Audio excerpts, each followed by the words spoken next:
With the new year comes resolutions to do a few things differently, but what can we do to stay motivated when old habits sabotage our new year goals? Here to offer some quick tips to help us stick it out and stay focused is our friend and strategist, Olala Jenga. How are you doing? Doing well, guys. Happy New Year. Happy New Year. I see you're wearing purple. I love it. Yes, I'm trying. Gotta coordinate. It's my inner diva. Well, so let's go ahead and start. What's tip number one? Tip number one, put it on a sticky note. Your goals. That's simple. It is really that simple because a lot of people use a big giant piece of paper. That's not the way to do it. Put it on something small that way you can put in your wallet, you can put in your purse, you can carry it around with you and reinforce what's really important for you for the new year.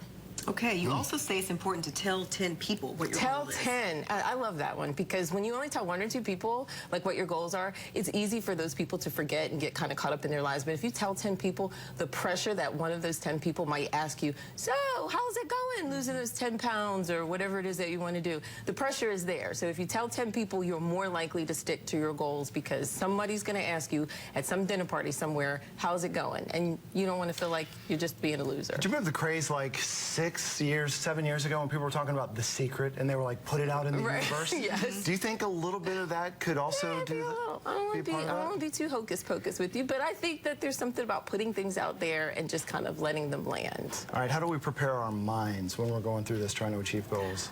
You want to really be able to get clear about the moment of winning. Like, what does that moment feel like? What's the expression on your face? What's going through your body? If you can picture yourself achieving that goal and you get that in your mind, it makes all the difference in the world because you take something that feels really intangible, like a goal, and it becomes very tangible when you feel it from the inside. So let me ask you specific. So if I wanted to win a race, instead of just imagining, oh, well, it'd be nice to win a race, I imagine myself doing the victory lap, absolutely, getting the award. What are you wearing? Can you feel the sweat pouring down your face? The applause of the crowd. The applause of the crowd, absolutely. That's pretty cool. Yeah. Okay. After we visualize that moment of victory, you say we circle the victory day on our calendar? You have to. That makes it real. There's something really psychological about tying a time or a date to something that's important to us. So if you just say, I want to run a race sometime in the spring, it's just really nebulous. But if you say, I want to run a race that happens on April 13th, and you circle that on the calendar, then everything about how you show up every day moves toward that date becoming reality.